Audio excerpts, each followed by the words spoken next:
What's up, everybody? And welcome back to another episode of Connecticut Casual. This week, I'm sitting down with Dr. Michael Dusa. Cue my intro. Connecticut Casual.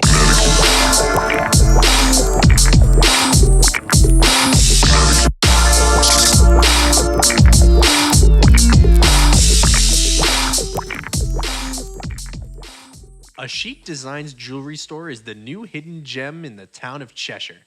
It specializes in silver, gold, and natural gemstone jewelry pieces. From their own unique custom designs repurposing heirloom jewelry, a nice selection of watches, to their bridal collection. A Chic is the place you should consider for this Valentine's Day. Most of their pieces are designed by designer and founder Fabi Jaguar, and then handcrafted by her artisans.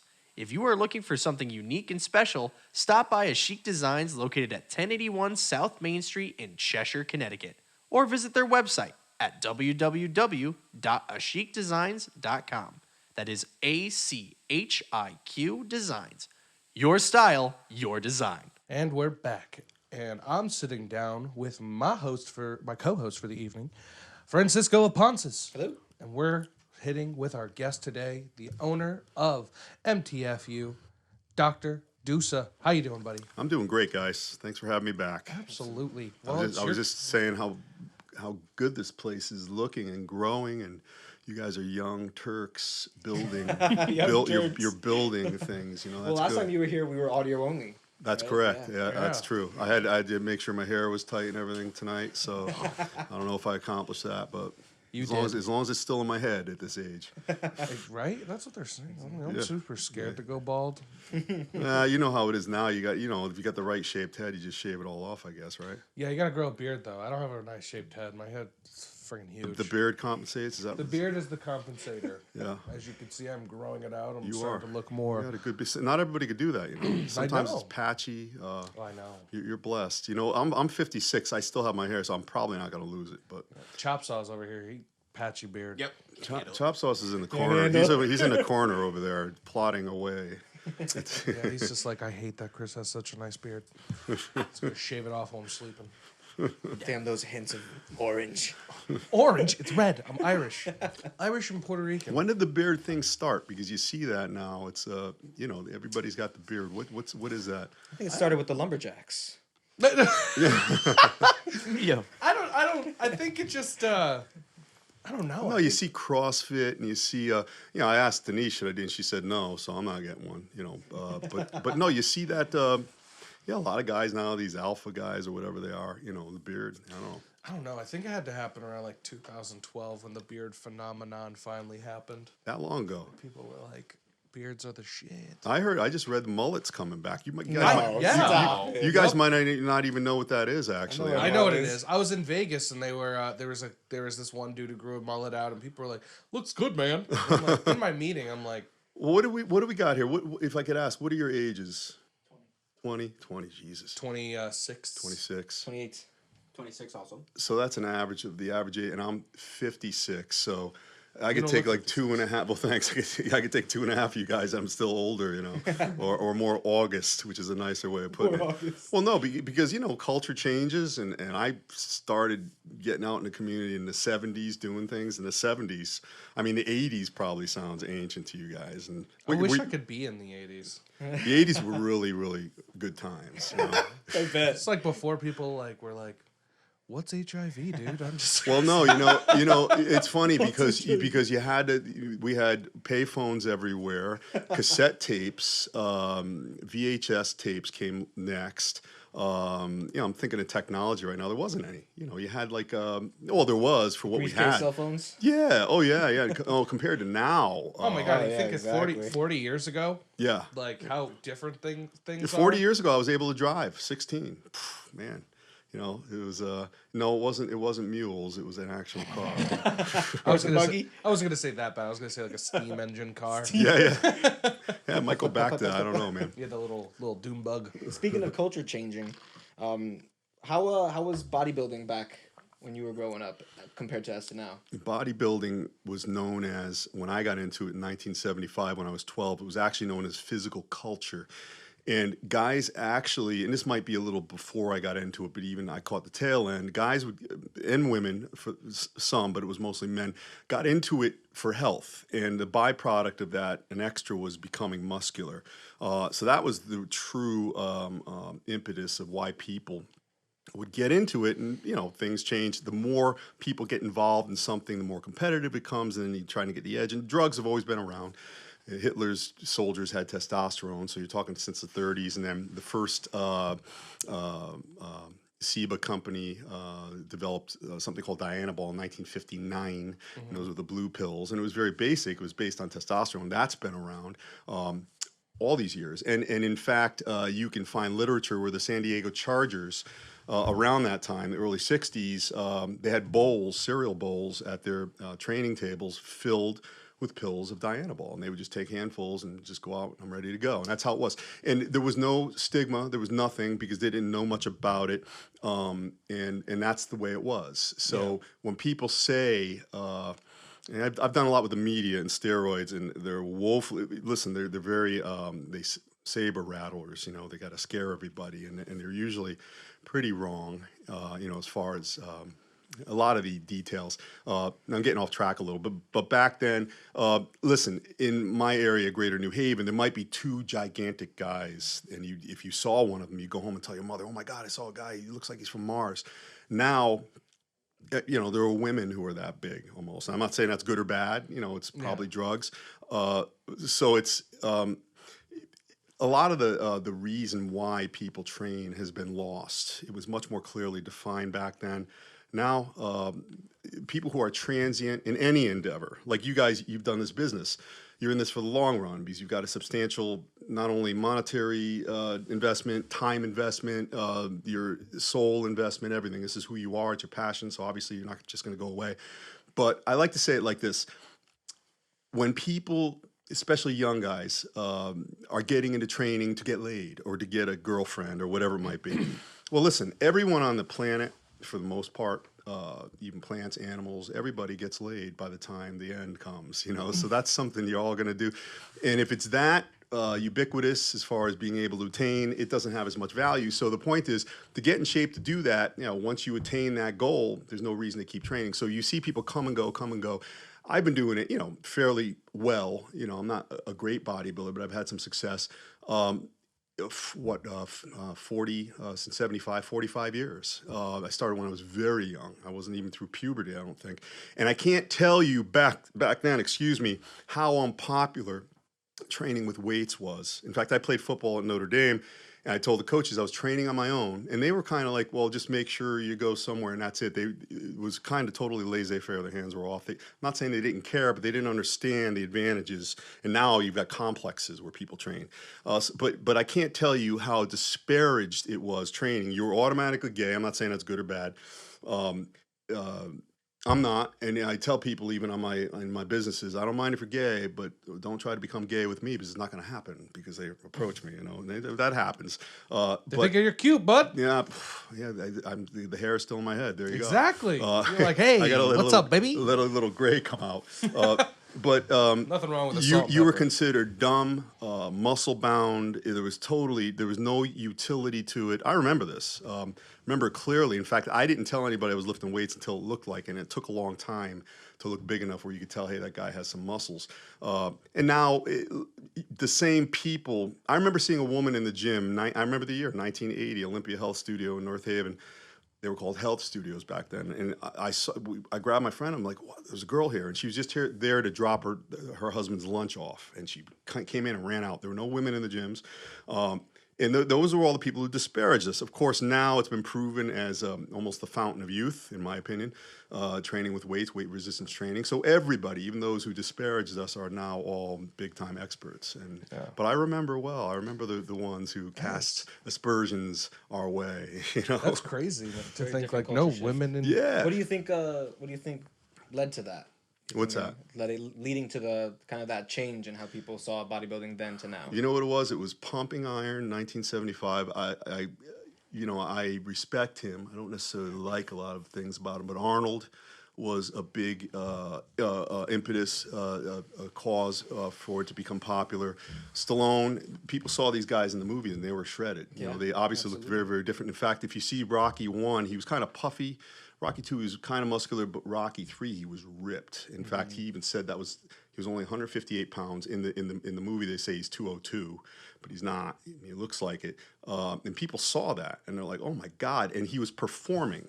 So he wasn't a brutish, grotesque, and fumbling around and muscle bound at all. And Arnold, of course, bigger, but he had the charisma and he delivered, the package, whatever it might be. And I'm going to tell you something. And some of the guys I help with marketing, some of these bodybuilders, most are going to fail. And I say that because primarily they don't have a clear goal. And when they do, they don't believe it. And the goal that they don't believe is they want to go to Hollywood or they want to be famous or whatever it might be. And I says, okay, well, what is it that you do? Well, I won the show. I'm Mr. Whatever. It doesn't matter. As we speak right now, there's 10,000 guys in L.A. Doing push-ups that are better looking and they're more ripped than you and they have talent. So you gotta, and the thing that Arnold and Stallone, even The Rock did, they were able to transcend the muscle. They were able to develop their persona where when you're watching them perform, you're not really thinking of the muscle anymore. You're seeing all these other facets that they've developed. So they happen to have muscle because if that's all you have, it's not enough. In fact, when Arnold went to Dino De Laurentiis, one of the first producers, and he wanted to become an actor, he said 3 things to Arnold. He said, you'll never make it because we can't understand what you're saying, your accent. Your name is unpronounceable, and you're just so damn big. People are going to get distracted by that. And he said, well, you know what? You're wrong. People will mimic my accent. They will only need my first name. He said that. This was before Cher or any of these people. No, I remember reading this stuff as a kid growing up because he was the only one. There wasn't a barrage of people in the internet and millions of people that you've never heard of that would kind of blow Arnold away now. Those guys pitching hay in Missouri that are probably, better Big. shape. They just are. It's a different world. There's more. The genetic pool is much larger that's extracted from as far as, people involved in this. And then he finally said, what was there? And everyone, when they grab when the cold bar warms to their touch, I remember this is what he said. Probably somebody wrote this for him. They will think of my name when they're doing a curl or whatever it might be. And he was right about all of it. So, Fran, to answer your question, and just some of the pro teams got involved and their performance went up. And, of course, I had an NFL player as I had several, but this guy, he was a lineman. He played in the NFL for 7 years. He's kind of a journeyman. He wasn't like an A-list guy, but he was a local guy from around here, and he was my patient. So we were talking, and I asked about drugs because they're everywhere. They're not. Listen, they're not going to pay $8 million to look at a guy like me run with a ball. No, they want to get these machines. and listen, if you're weighing out, take this pill, $8 million, and you're young and you don't really necessarily have the same development, you're going to take the pill, and that's what happens. But I asked him, I said, well, how's it work, man? He says, every year, even you hear about these contracts, but in the NFL, they're not guaranteed. So every year you have to earn your job back. And what they would do is they'd always bring in guys to challenge the top guys. So I remember him telling me this. He's at the line of practicing, and the new guy's right across the way from him. And he's trying to take his job, and he knows he has a mortgage and he has 3 kids and he's got to keep it. So what do? You take another pill and another pill and a shot, and that's just how it is. And I'm not saying I'm not pro or con. In fact, in my businesses, we don't talk about that stuff. We just don't. It's I'm not hiding anything. It's just That's like more steroid. Anabolic steroids, Yeah. PEDs. It's like talking about politics. You're not going to change anybody's mind on anything. So we just don't go there. Well, what do you think? Supplementation in the fact of some supplements like these. Everyone's on the big BCAA high right now, and drinking all these Bang energy drinks and all that stuff, and they're like, oh, it's better than Monster because there's BCAAs in it. Yeah, I was What do you think about I was talking to Evann Centopani, a friend of mine. I mentioned him last time, and he's a local guy. But he's one of the top bodybuilders in the world, and he's gigantic. He's one of those guys. If you saw, you'd go home and tell your mother you saw somebody from another galaxy. Yeah. But he's a very smart guy, very well developed in many arenas outside of the gym. And I asked him about these pre-workouts, which is kind of what you're suggesting there, the Bang and the Monster and all that stuff. And I said, what do you think about that? He says, this is the pre-workout right here. You have to want to go and work out. If you're a kid, listen, when you're 20, you should be wanting to do everything. When you're busted up and you're in the middle of life and you know that life will kick your ass no matter what, you're a little more reticent to go out and tear it up. So maybe you need something. But these kids are the biggest users of this stuff. And they've got pre, intra, and post workout drinks now. They got, what's his name in Torrington? Bodybuilder in Torrington. He's Jim Stoffit. Oh, I know Chris Tuttle is a pro. Is he a pro? He's a pro, yeah. He's at bodybuilding.com. Can you look him up, Jim? Yeah, look him up. He owns pro gym, post gym, and pre gym. Jim Stepani. He's very. Stepani is a Yale trained. He actually went to UConn. He was a Yale professor, and he's legit. He's the real thing. Yeah. Now, I will say this though. There's many ways to do things. There's not one way. It's very dangerous to say this is the way with 7.5 billion physiologies on the planet. Some people are lactose intolerant. So am I going to suggest dairy? No. Some people have a gluten enteropathy, which is a gluten sensitivity. Are we going to do wheat products? No. So it's you mentioned the word supplement. It means in addition to a good whole food based eating style. I like to use the word diet. Yeah. And Jim, Dr. Stepani has his products that he sells. He believes in what he does, and he has passion, and he's in great shape. So he uses his stuff now, but he'll attract the people who will respond to that. Like for instance, if your market is everyone, your market's no one, and I think he understands that. I read his stuff. He says this may not be for you, and that's good. Because it's not, it can't be. And it's the same thing with what I do. I don't want everybody because there are going to be people who are ball breakers. They're going to make my life hell. It's an incongruent program for them. But if you act with purity and consistency, you'll attract the like, and what you do will be good for them too. But going back to these, these pre-workouts, there's a lot of studies now and a lot of evidence. People are having heart problems. I mean, they're amping up with so much whatever the fuel is in there. It's caffeine. It's some other stuff. It's not good, especially if you have. This is why I don't give advice on the internet, and I see some people do this, which is absolutely insane. Especially being a doctor, I wouldn't do anything with a patient because they may tell me stuff online.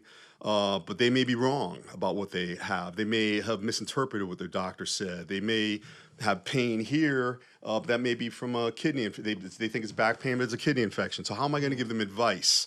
It's very hard. So when we talk about, hey, should I do a pre-workout? I have no idea. Why don't you want to go to the gym and work out hard without having to have some type of agent? You should just want to go in there, because we've fallen into this pill mentality. You got to have an anger. If you have any anger, everybody has some type of tumult they went through. Harness that and focus it and go insane with that. I have a buddy who's like that right now. Yeah. He's letting his alpha come out, Good. Getting his anger out, and he's doing jiu-jitsu gyms. Good. And that's his big thing now. Well, at least he's not thugging and beating people up, or, beating women up or whatever. It's, You're right. That's what happens. And I had somebody challenge me. Oh no, anger is not good. I go, well, anger is there. I know it's not necessarily good, but it's there. So what are you going to do with it? You're going to let it fester. You're going to lock it up until you have panic attacks. The list goes on and on. So that's very. You got to have an outlet. You got to do what works for you. And everybody's different. And again, it comes back to goal. Do you have a clear focus goal? And I could talk to anyone in just a few questions. We could usually ferret out that there is not really a good goal, and if there is one, they don't believe it. So you gotta have your why. Say have your why. Yeah. And then, so just while we're on the subject of that whole the new cultures and diets, more of lifestyle approaches. A big thing that's happening right now, it's been making its way into the mainstream. I love it. I enjoy it. How do you feel about the intermittent fasting that's happening? Yeah, I can tell you this. I've done a couple of YouTube videos on it, and people just go berserk. If I want to get visits and comments, just start talking about that. I will say this, in my forum, guys who are, men and women who are over 40, over 50, one of the problems is you're losing, there's an attrition of muscle. You naturally lose muscle. We don't necessarily know why. there are a lot of reasons. We do know why. Inactivity, you stop doing good things for yourself. But there's other reasons called sarcopenia. It's a natural loss of muscle. So, but it's very important to maintain muscle for a lot of health reasons: testosterone, bone health, just your mass. You don't want to lose that. And you don't want to. Children have sarcopenia. Children lose muscle. They get so heavy and they're so inactive, the muscle atrophies, and they already have something that someone in their 50s has, and that's across the board now. But I think it's very, very important to build muscle. Women will always say, I don't want to get too big. And I tell them I tried for 40 years to get too big, and it never happened. So it's not going to happen for you. It's not, you got to really, try hard and focus on that. But I say this: intermittent fasting, in my opinion, there's too big of a window with a paucity or 0 calories. You've got to feed yourself more often to even sustain muscle and build muscle. So I think it's good for some of the health reasons people do it for. I think it's very good. I think everything has value, but it's a lot like I used to have a problem with CrossFit. Now I understand it a little more, and it's kind of similar to your question here. And I used to bust on CrossFit, but there's one of the chapters in my book, Nothing Sucks. Nothing could suck, especially if I'm not good at it or I don't do it. How can I say something sucks if I don't do it? So I look at CrossFit, and those guys are pretty kick-ass. But the problem with some of those CrossFit folks, some of them, there's nothing wrong with CrossFit. CrossFit is everything. CrossFit is the holy grail. No, talk to orthopedic surgeons. They love CrossFit because you're fucking up your shoulders with those kipping, there's some insane stuff they do. So it's not, again, it's that old marketing, if you market to everyone, markets, no, it's not for everyone. And it's the same thing with intermittent fasting. I think for a short period of time, it's good. On the other hand, the conundrum is this. That's why I say eating style. When you tell somebody go on a diet, what clicks in their head? Well, there's a start and there's an end. And, when you end, you go back to where you were or something else happens. So you'd rather adopt an eating style. And what I'm really saying is, can you do it for the rest of your life? Is it sustainable? And when I gave I gave an eating style to a girl in my practice many years ago, and her husband came in. He was a little irate with me. And that would happen often, but I'd always smooth it out. And he said, you got my wife. I had her measuring out 2 grams of, you measure your food. You'll have better success doing that. I think it was 2 grams of oatmeal, and she had the scale, and she would sit there and she would do flake by flake until the scale, this is, all right, well, here it is. People do that. They do that. But here's the thing. Are you going to do that for the rest of your life? Because that's a serious case of OCD. I think OCD is kind of good in some ways, but right there, your family's going to break up if you're doing shit like that. And I'm not a family. I'm pro family, man. But that's called. I call that being overly mindful. You're overly mindful. You're thinking, okay, I want you to just get used to this and do it from now on. And it's got to be secondary thought. And that's why, to me, eating. You eat for fuel.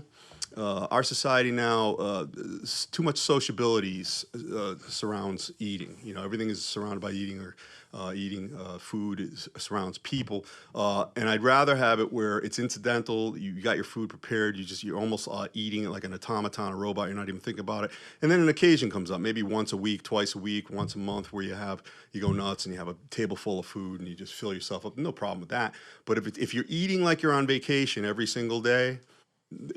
I just did a video on abs on my email newsletter, and basically what I said was, everyone has abs. Everyone, no matter who, no matter how badly a person may look, because the abs remain taught to keep your spine erect. I mean, you have to have some development there. The reason you don't see them is, you have a cloak of fat or maybe more. So it really comes down to not exercise, but the nutrition, and it's got to be. It's got to be Spartan. It can't be kind of halfway, because to get to that point where you actually see abs, that's around 10 or 11% body fat, which is pretty low. You hear these people throwing these numbers around 3%. No, that's death. That's the friggin' morgue, man. Don't start with that crap. And in fact, the funny thing is, I used to use the hydrostatic water tank at Quinnipiac University when I taught there. And the funny thing is about that, you hear that it's very, very accurate. It's actually not if you're lower than 10%. It starts to become inaccurate. There's something now called a DEXA scan. It's an X-ray system, and I've done this a few times. And I was really lean, and she was telling me I was like, I figured it was around 7 or 8%, and she was telling me I was like 14%. And I had Evann working with me, and he knows his stuff. He goes, just don't go there anymore. So again, you really have to go by how you feel, what the mirror tells you. The numbers have to be discarded after a while, again, it comes back to your goal. And it's got to be something you can maintain. Like I'm in decent shape now. I'm within striking distance, 1 month striking distance of being good enough shape to do whatever it is I want to do. Yeah. Opportunity comes up, I'm in shape. Old days, you ask about the 80s, we used to bulk up 50 pounds. Get fat, the idea was you push more weight and have more muscle. Well, you lose all the weight, you're back where you started usually. So, Yeah. And it's very, very, you're gaining and tearing weight off like that. The metabolic cost, what it does to your metabolism is, sometimes you're never the same when you do that. Yeah. So you spoke off how about eating has become more of a social thing. Yeah. So when sometimes for people who are trying to eat healthy, when they do have to go out, can you give them some tips on how to eat healthy when you're out? Yeah, I Things say to avoid, I things to say focus on? that there are some things you can do. It depends on the person. Some people, I have a client now. He's a doctor in Chicago, and he owns a couple of clinics. Real successful in business, but he's kind of lost himself. And the funny thing is, he's competed many years ago. I don't remember him when I was in school, but he said I helped him, and I'm glad I did. At least he didn't say I screwed him up. Because there might be some people out there like that. I don't know. But he just went on vacation. And I told him he's done real well. He has to lose 90 pounds, and he's lost about 20. And I said, well, you know what? I just went on vacation for Denise's birthday in November, and I planned on 6 meals a day. I planned on 1 workout a day. And what did I do? I did 2 or 3 meals a day. I did 1.5 workouts while I was down there. It was better than nothing.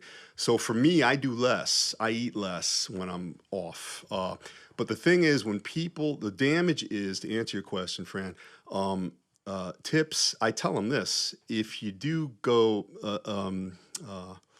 off track, don't beat yourself up over it, because if it's only 5 days, you're not going to backtrack that much, and you got to just get right back in the saddle. But people, they think they've destroyed themselves. It's a lot like cheat day. No, have a cheat meal. Cheat day can back you up a little too much. And if you're fragile, if you don't have the mindset, because some people don't, it's going to make you quit, and that's it. No, well, that's the way it is. Yeah. So you've got to account for that. And when it comes to that, there are different rules.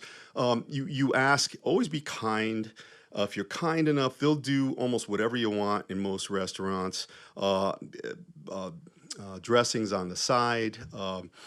They cook almost everything in butter, and one of the reasons the utensils sit in water that has hot butter in it, because when the utensils are in that, the foods don't stick. So you're getting that in all your foods. Mm-hmm. So you got to ask them, can you do it without that? Can you cook with certain oils, things like that? And your lean meats and whatnot. There's certain choices, but I usually tell people, just don't get too full. You should never be hungry or full.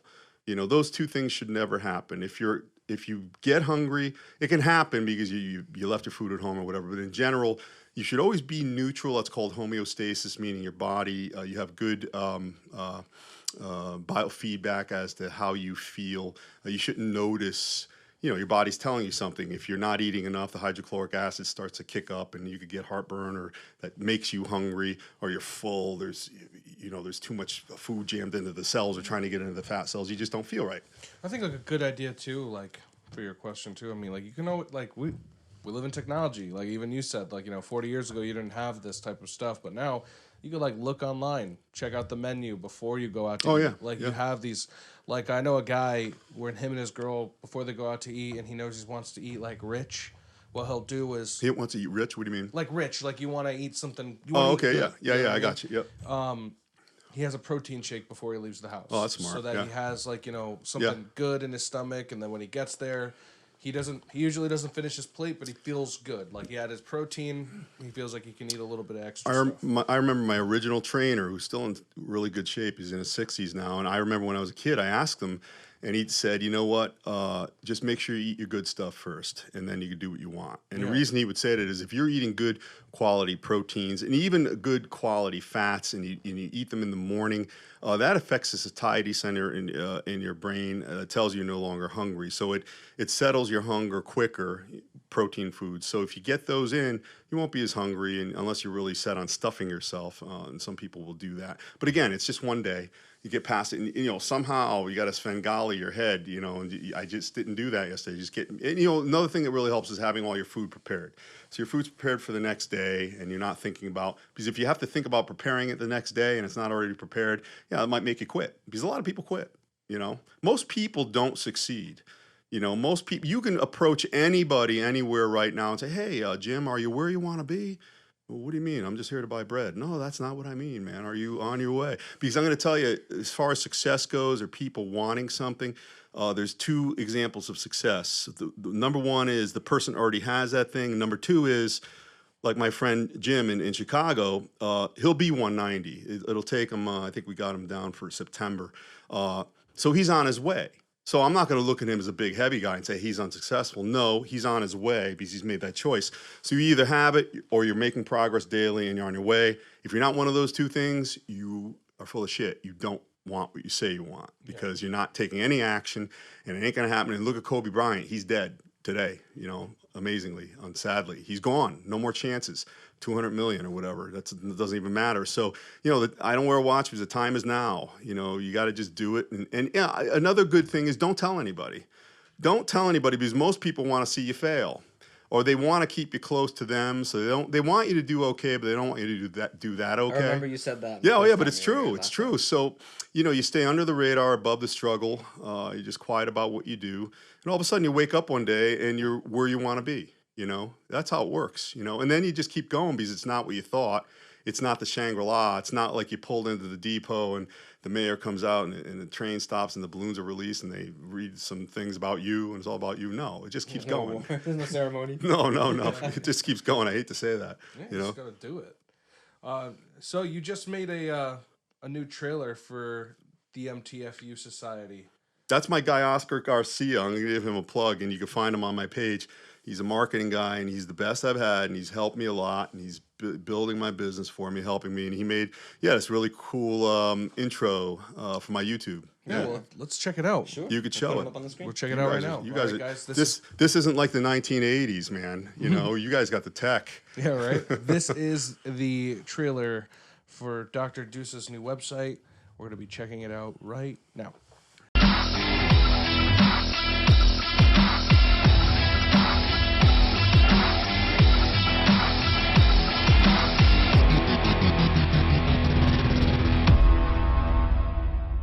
And that was a cool little trailer. So real quick, explain to me the difference between MTFU Society and MTFU Longevity. Yeah, well, the society is just the community where people come and exchange. Facebook community, right? Yeah, and exchange thoughts and ideas. The longevity is where I actually work with people, and we try to get them to restore themselves. And I don't want to say youth necessarily, but they want to look. I've always espoused that part of good health is feeling good about how you look and project. And people become half cups or empty cups, and then when you empty yourself of everything that was good and powerful in serving everybody around you and your business and your house and your kids and your spouse and everything else, you lose yourself and you just get beaten down, and you wreck your health, you wreck your mindset, you feel terrible about yourself. So we get rid of all that and we empower the person once again. It all comes back to, you need a little selfishness, people do. And society's kind of against that now. They almost call it narcissism. It has nothing to do with that. Well, I said earlier, you train and you just happen, the old model of, what did I call it? It was originally called in the 60s and 70s. I'll go back to that in any event. I'm drawing a blank for some reason. God, it's bothering me now. What did I call it?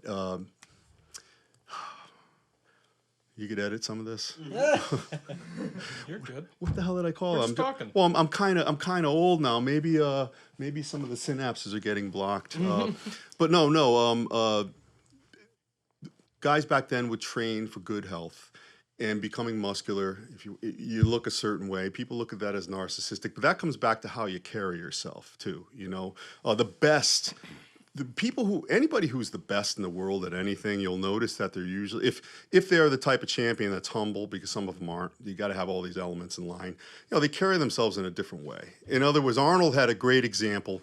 He said when he was first coming up before he won Mr. Universe, he was so eager to be. He just knew in his heart that he was going to be the best in the world, and he was right. But he wasn't there yet. I remember him saying, I wasn't even in the top 5,000 when I won the Mr. Europe. And he said it was like I was driving a rusty Volkswagen, and I'm always pushing it to show people that it's fast. And in time, I became like a Maserati, where I would just go nice and slow, because I knew at any given time I could hit the gas and blow everybody out, because I just already knew it. So it's a matter of knowing yourself. And even working with Evann, when I was learning some new stuff, even just recently, I was asking him some questions about certain things. He goes, well, you're learning how your body works. And some people say, well, you've been doing this for so many years. Yeah, but it changes over time, what you have to do. And the advantage you have when you get older is you have a lot more information that you've learned to leverage and use. So if I were doing the same things that I did back in the 70s and 80s, I would have never... you could always keep improving. See, people think in terms of, I'm just holding on, or I don't want to break down. I could say that I'm better than I was in a different way. My 22-year-old self would crush me in many ways, but I'd probably beat him with guile, like Batman beat Superman. Yeah. Superman should kill him very easily, but Batman, what did he say? He said, two things I had time and I had the money. Like the kid, the Flash asked him, hey, what's your superpower? He goes, I'm rich. But what he did was he figured out how to beat him, even though he had all the power. And you leverage all that stuff. And there's so much information out there that people just don't avail themselves of, because they don't want to take the time. They want the easy way, instant gratification. Yeah, the pill mentality. I wish it was easy. It's not. Nothing is. Everything's hard. If everyone's just like, I could sell you a pill and you'll lose 30 pounds in 30 days. Like, no one wants to try. That entire industry is predicated on failure. They're going to build some apparatus or some system. You're going to do it. You're going to fail. There'll be a few people who do well, and then they'll have something else that you're going to buy, and it's just this. Buy it now for $19.99. Yeah. The weight Call loss. the next half hour and get two. Physical culture, by the way, is what it was called. I don't know why I couldn't remember that. Thing, like if you experience headaches afterwards, or you're bleeding. I love that, right? Oh my God! Yeah. This product is guaranteed to make you lose lose fat in 30 days. The funny thing is, you got to be. I know you're just joking, but you cannot guarantee results. You can guarantee satisfaction, because if you guarantee results, a lot of people aren't going to have results. The only thing that's ever given me the results I looked for, because you like to gain, like building muscle. Yeah. That's good. I want to cut fat. The one thing that I can always say that worked for me, and that's why I brought it up to you, is intermittent fasting. Mm-hmm. And it helped me cut fat very easy.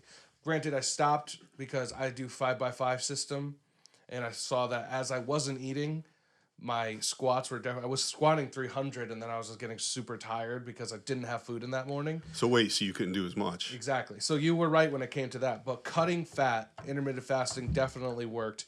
But I had to eat breakfast if I was going to lift in the morning. But what I'm curious about is, what was more important, the actual fasting or the training?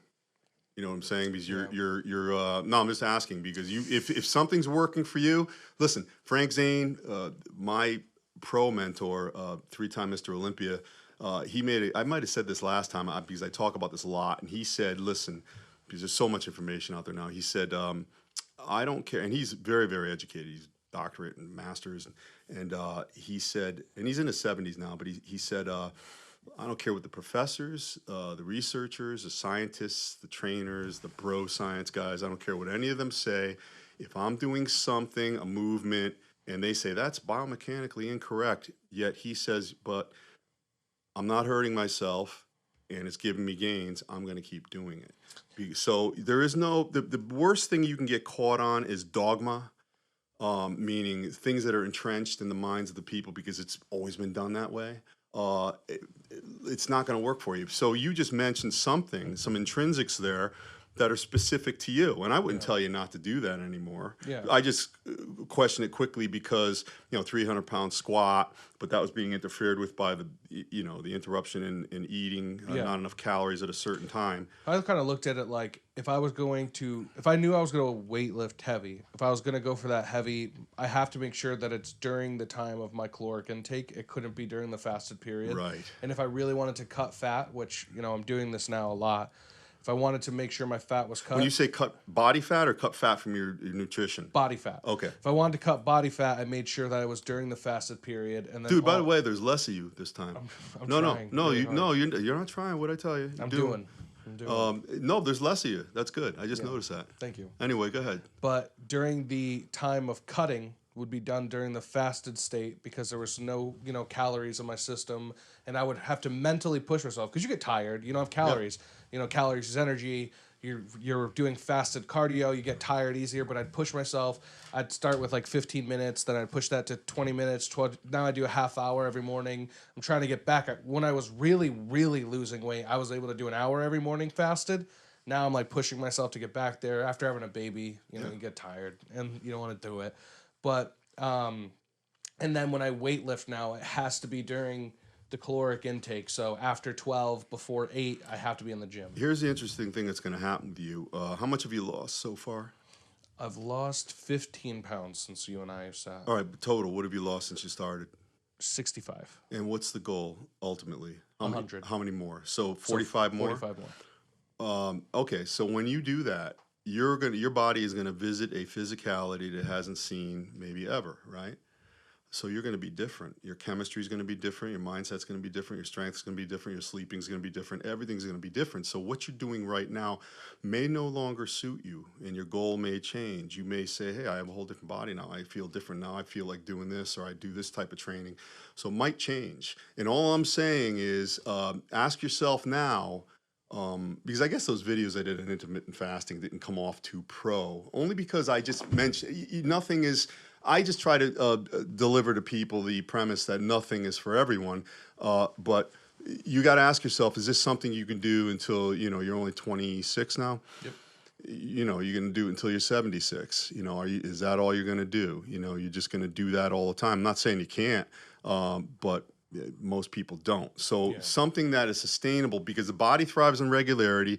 Let's say you get to, what's the number you want to get to as far as to put a number on your body weight? I want to be at 220, and I think like most people go like 220, that's great, and like, but then I also hear like 220, that's like you're fat ass still, and I'm like, I feel like I was 345 pounds, and nobody was able to tell that I was 345 pounds at one point. Well, I'm 190 generally all the time, and I'm 6 feet. And, the U.S. medical model says that I am overweight, so I should be 163. When you met me, I was like 240. Mm-hmm. I was living in a hotel. It was all messed up. But do they count that into They don't muscle? They don't look at quality of tissue. Yeah. They can't, because they can't go into individual indices. They can't look at individuals. They have to do the whole. And I think that's something that discourages people from losing weight when you step on a scale and they just say you're obese. Like, but you're like me, like, again, someone like me, I see these guys that say they're 300 pounds and they're humongous. And I'm not trying to be like body shaming anyone. No, but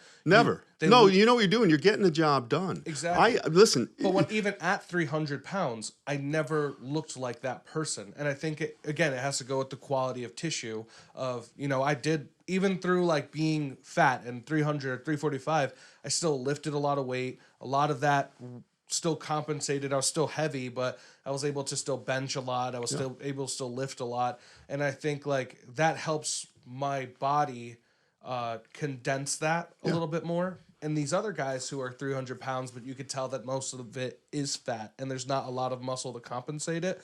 Someone like me and I know a couple of people, only very few people who's weighed as much as I have, but never looked that much compared to the person who was maybe 50% body fat compared to maybe someone who was like 30 with that mixture of muscle. Yeah, that's a good point. I'm going to tell you right now, I've especially when I worked at Quinnipiac and the students there, and this is a young population, you can have people, and one of the parameters is how a person looks. And I don't go with that shaming stuff. I'm all about getting the job done. And if you're not upsetting at least one person a day, you're not doing much. You're not looking to do that, but in the course of your doing what you have to do and getting it done, that's what happens.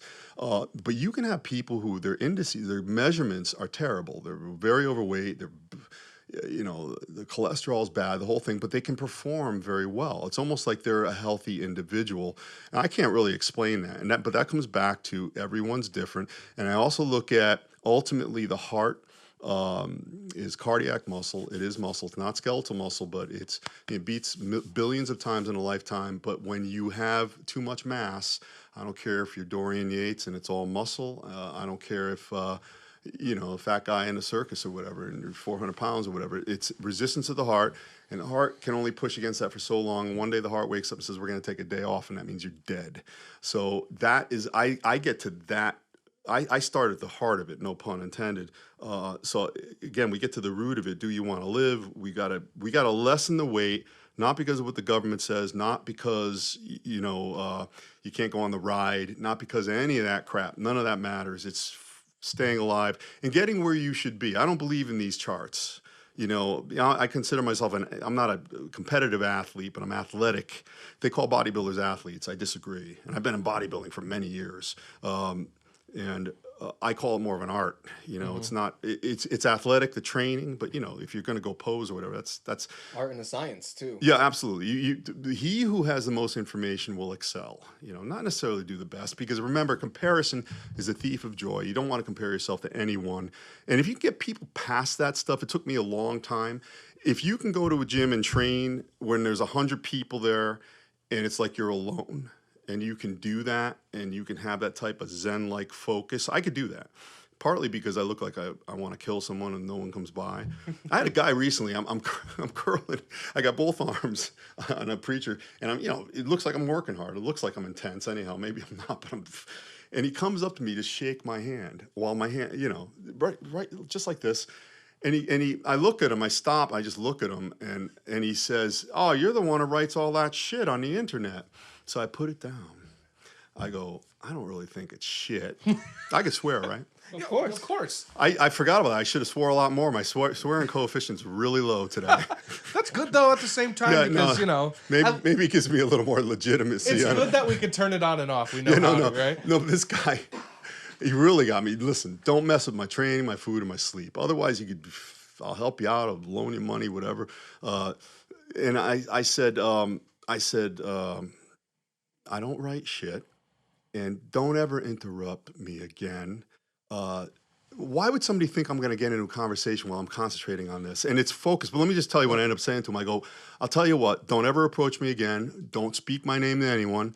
Don't even talk to other men named Michael. Don't string together a sentence where you could take all the letters out and spell Michael. Get the fuck away from me. I don't care what you think of me. Get away. Because I'm training. I'm just getting ready to do a video, whatever the hell. And you could see it's almost like somebody, I don't know, they're using a jackhammer. They're fucking suturing. You're working. Yeah. You're going to come up and start talking to a soliloquy about some shit. Are you out of your mind? Who brought you up? You got to look. It's that bro science mentality. Like, you used the term a couple times, but you go to the gym. Like, I go, and I'm sorry, I'm not going to drop exactly the name of the place. No, you don't have to. But I go to a gym where every machine is packed, everyone's waiting, but all these dudes talk. They just want to talk. They want to sit there and talk, and I'm like, yo, speed it up, bud. Like, I'm here to do this and get out of here. You know what the funny thing about that is? The mindset is this a lot. The gym business is one of the only businesses where you have to pay, you have to join for whatever the amount is for the year. You have to pay them, and then going there, you have to do the work. Nobody's doing it for you. You paid to go in there, and you have to do the work. So if you're in a structure, a lot of people think because they're there, maybe it occurs via osmosis, or they could just go through this heartless pantomime. And as long as they do something and sweat a little, they could slowly take their clothes off and peak, and hopefully there's some changes. To make a change in your body, no matter what stage you're at, sometimes it's easier if you're just starting because the body's more receptive. It is really for the body to adapt, you have to keep increasing intensity. I'm not even going to say weight or numbers or anything like that. Your intensity has to forever. Now, I've been training for many years. Why aren't you bigger? I thought you were bigger. If you ever watch Roadhouse with Patrick Swayze, he's like a bouncer, and he's not big, but he knows how to beat people up. But people always say, hey, I thought you'd be bigger. You reach a certain point, and then it's more refinement and whatnot. And it's not, like Frank Zane says, it's not who's the biggest, it's who's the most complete. And I'm not in top shape right now, but the point is, if you were always getting bigger, I'd be as big as the planet right now. It doesn't work like that. So, but you have to fine tune things as you go, and it's very, very hard. And really, what I mean by that is you need supreme focus. And you're intimating right here, you don't have any focus in that jive ass gym you go to. No offense to you. Yeah. Everybody's on their phone. Listen, if they could text with their toes, they'd have legs like Tom Platz. And you probably don't know who that is, but he had huge legs. Good legs. Yeah. But again, you're in there, the damn kid on the bench, and I said, "You almost done?" I got 4 sets. He goes back to his phone. I go, I got into it with him. And he told me, calm down. This kid, 20 years old. Not like you. You seem respectful, 20. This kid probably had a hat that said, I don't know, kill everybody. I don't know. You got the Seahawks. They're okay. They're out, but, sorry to tell you. I turned on, I said, not only could I be your father, I could be your grandfather. Are you kidding me talking that way? And he kept going, and I says, you know what? I'm just going to lay it on the line. Now he wants to be my friend. I say hello, but I said, you're 20 years old. This is why you don't grow. Because you're just grabbing ass in here. And I went and got another bench. But just the way the lack of respect, it really comes back to lack of self-respect. I don't care what they say. They don't know me. Because they say that to everybody across the board. Yeah. I don't know how they don't catch a slug, some of them, because people have guns now, right? I let people, I feel like I'm a respectful guy at the gym. Like, I let you work in. Yeah. Like, I'll... You know what I'm saying? saying? Can I tell you, people don't even work in. You actually say it. They don't even know what that means. That was a staple of gyms 25 years. Yeah, hey, can I work in? Yeah. Now, they don't even know what that means. What? Especially you go to, I don't know how Powerhouse is, but my gym, you got 3 squat racks. And everybody's doing the 5x5. Like 5x5 is the cream of the crop, like the trending workout thing. So it starts, the foundation of it is squats. Right. So, everyone's on the squat bench and you're waiting. And I'm like, hey, can I work in? And again, people don't understand that concept, but it's always the guys who come to me and ask me, can I work in? And it's I love when those guys are there, because it's we both bang out our workouts and we're done. We're out, and it's... You should listen, really. Yates said it himself, and he won the Olympia 6 times. He said, you can work hard or you can work out long. You can't do both. So you'd rather... Like I said, you make the body adapt. You got to savage yourself. You've got to commit war on yourself, not hurt yourself. You've got to really try to change the architecture a little bit each time. And to do that, you've got to be intense, and you do that in a shorter time. If you're doing 2 hours, you got to pace yourself, and you're not doing it. You're in there, and that's to be applauded. Maybe you're staying out of the house, or it's a social thing, or it's helping you somehow. But listen, most people, I don't observe, but they fall in my line of vision. Most people evoke very little change, and maybe they're maintaining. Yeah. You talk to them, they know they always want to improve, but they're just not doing it. They're not doing that extra. They're not walking over the hot coals. They're not doing, not taking that chance. They're afraid of doing something more correctly. Instead of going really heavy like they're doing. They're going too heavy, and they're injuring themselves, or they're not even hitting the target. The list goes on and on because they're too overly mindful of the people around them. Who cares? You got to be there alone. Women in the gym, I know, listen, I love everyone, but a lot of them are there to grab ass. Some of them work hard, but in my experience at the gym I go to, it's a lot of, interactions of people, social time, this and that. And to me, they're just in my way, I want to, and listen, if anybody's watching, and I'm sure a lot of people watch, I hope, if you're in front of the dumbbell rack, grab the dumbbells and move the away from the dumbbell rack 6 feet. That's gym etiquette. Don't stand right there, because nobody can get the dumbbells. You're in front of the mirror. The mirror is there to watch form.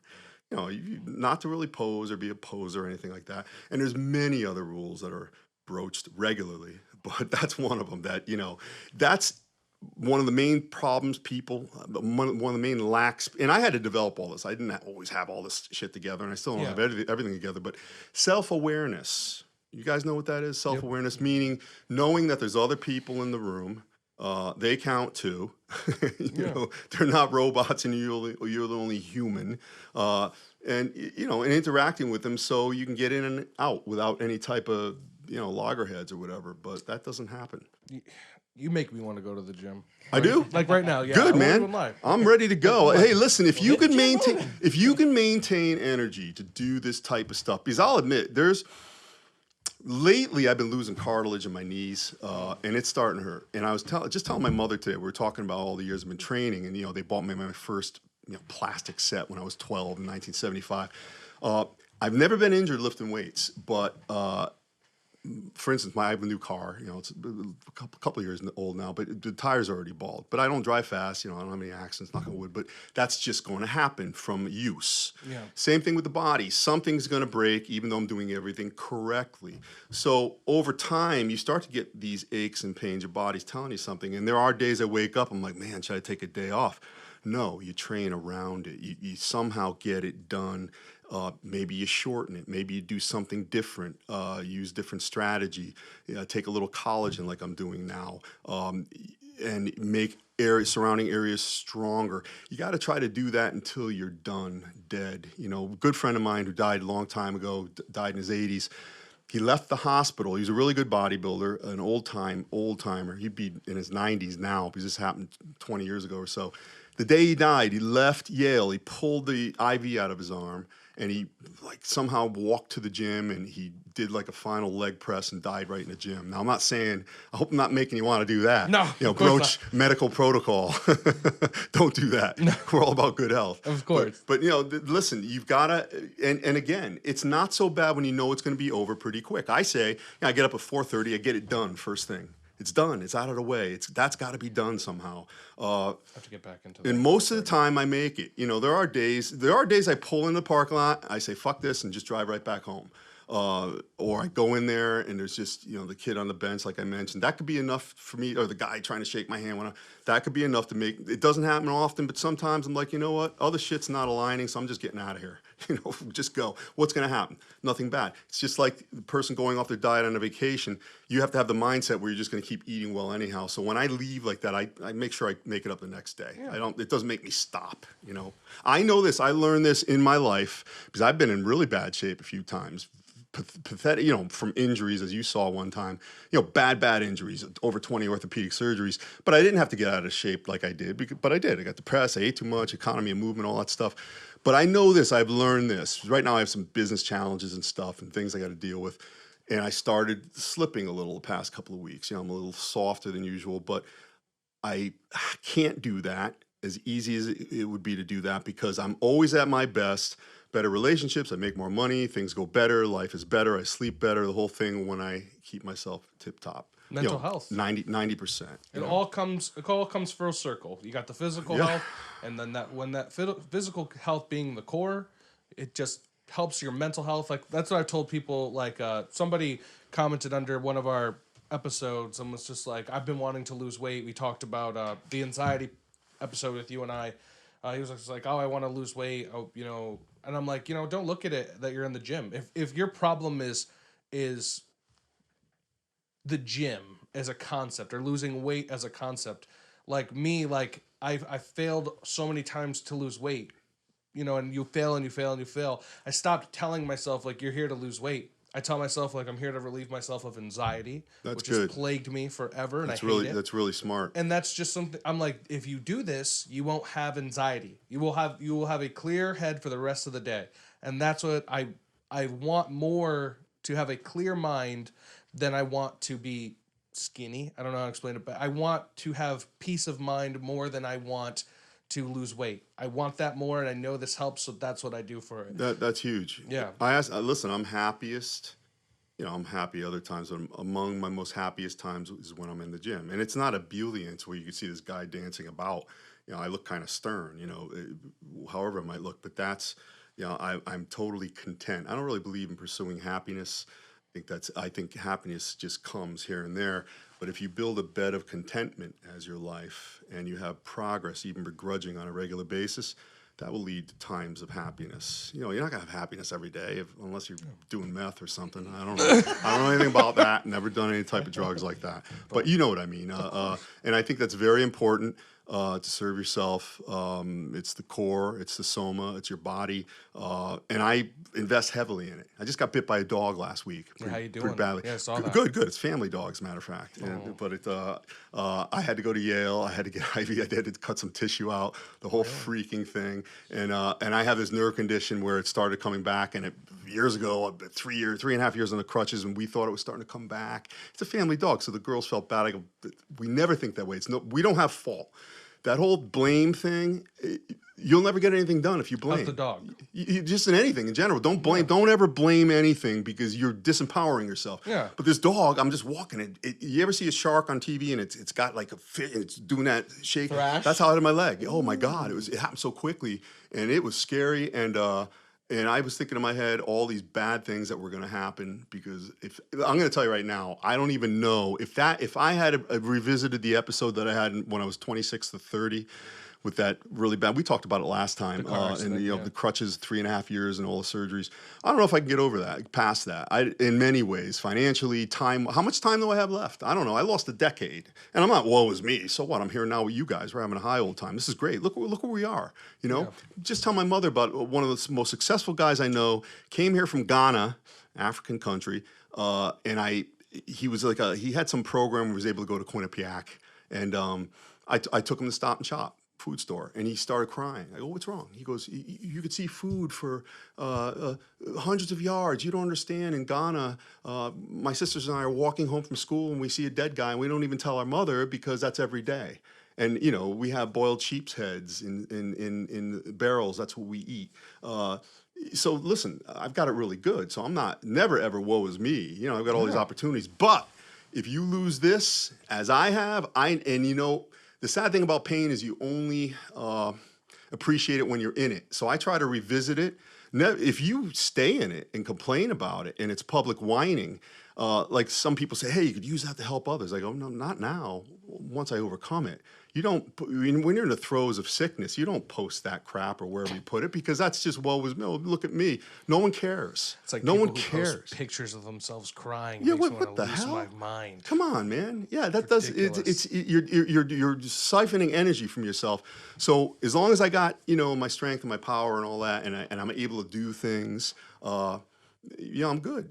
Life is good. It's challenging, but what's going to happen? The worst things have already happened, and you're not going to die. Despite what you hear in the media, we're all going to get to our 90s. Listen, you hear about ISIS, gang wars, gunshots, swine flu, all these, climate things, tsunamis.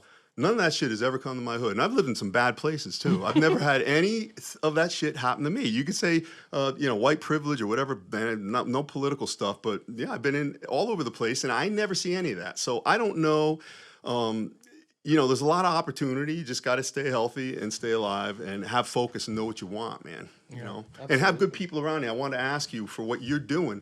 Your family backs your training and your eating and all that stuff. Especially with little kids, it's Crystal, hard. she likes to eat cookies, and I'm just like, come on. What kind of cookies? She like today, I come home, I'm jet lagged from Vegas. She comes in, she's just like, I got snacks, and I'm like, oh God, you and I were eating like shit in Vegas. Like I won't even lie, we were having a good time. So wait, who went to Vegas? You went to Vegas? Yeah, he and I went together. Girl Scout Thin Mints. Oh no, she got the Keebler Elf fudge cookies, and I'm like, God damn. They're filled with fudge. Oh yeah. And I'm Damn like, good. I'll have a couple. Yeah, you can take those Thin Mints. I have a really good protein drink. You get some vanilla protein powder. Doesn't really matter what kind. And some frozen strawberries, banana. You can put a little bit of honey and throw some Thin Mint cookies in there and just mix it up. Ooh, it's good. I'm gonna try the protein. And listen, you know what? I tell people, go ahead, throw a couple of cookies in, and they can't believe it. But see, the way I present it to them is, it's just like, yeah, just go ahead. In other words, it's not like this. What's gonna happen?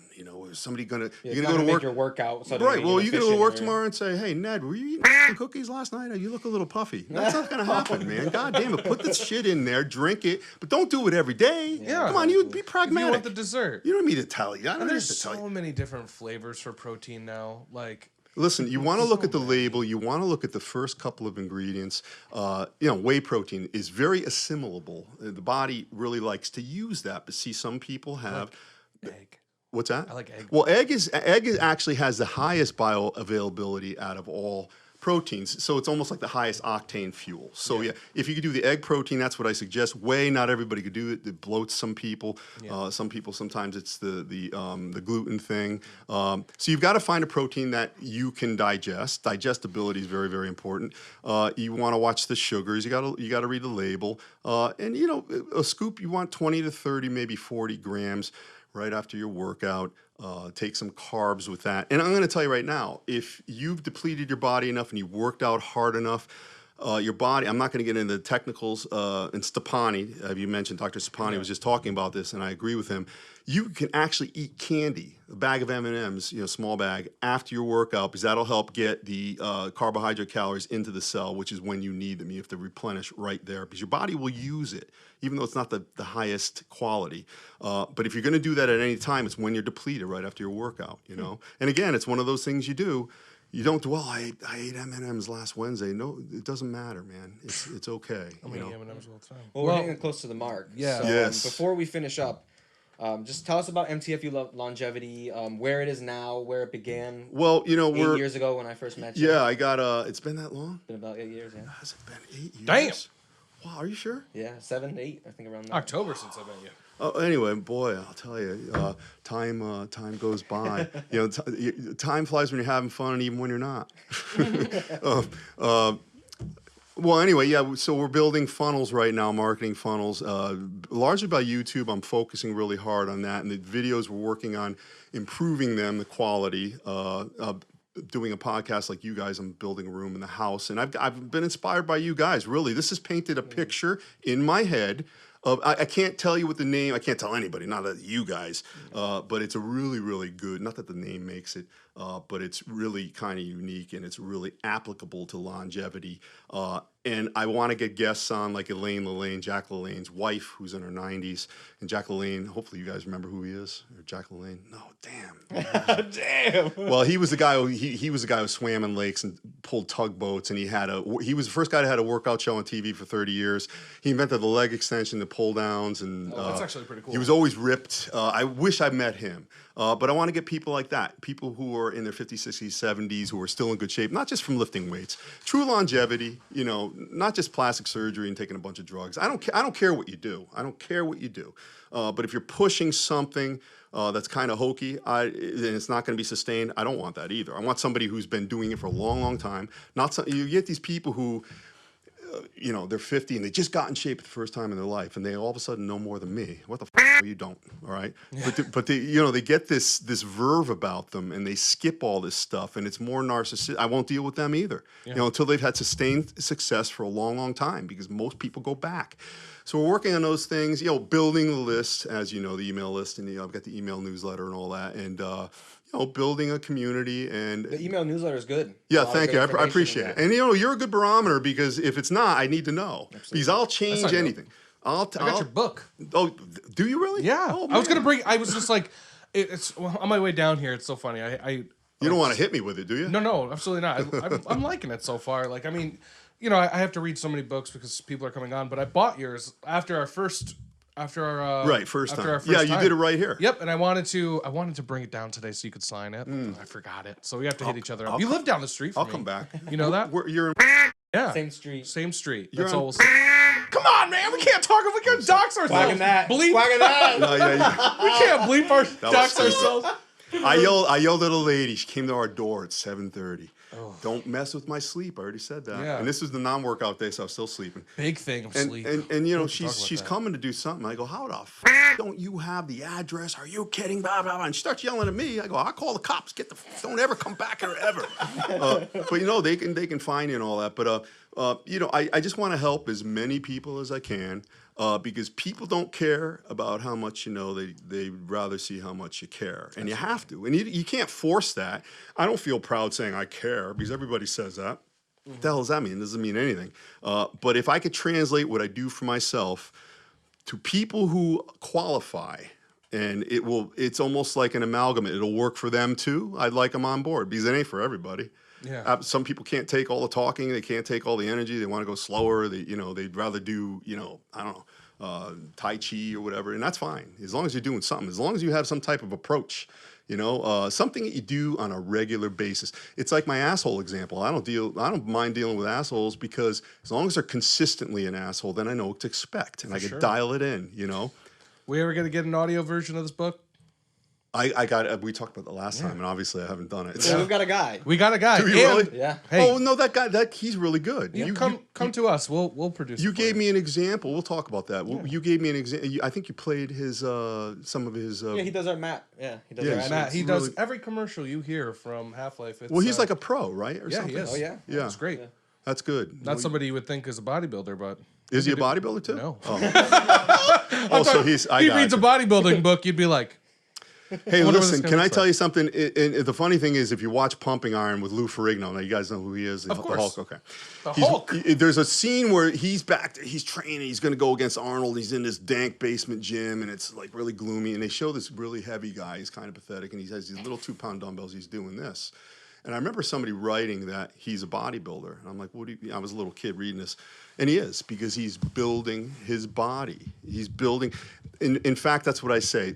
My people are not bodybuilders. They're building the body. You're fortifying your body. And that could mean losing all the excess, building up your, the strength in your blood and your tissue, whatever it might be. So, again, getting ahead, cultivating that, fertile ground, all that stuff, and improving yourself, well, yeah, and I 100% agree.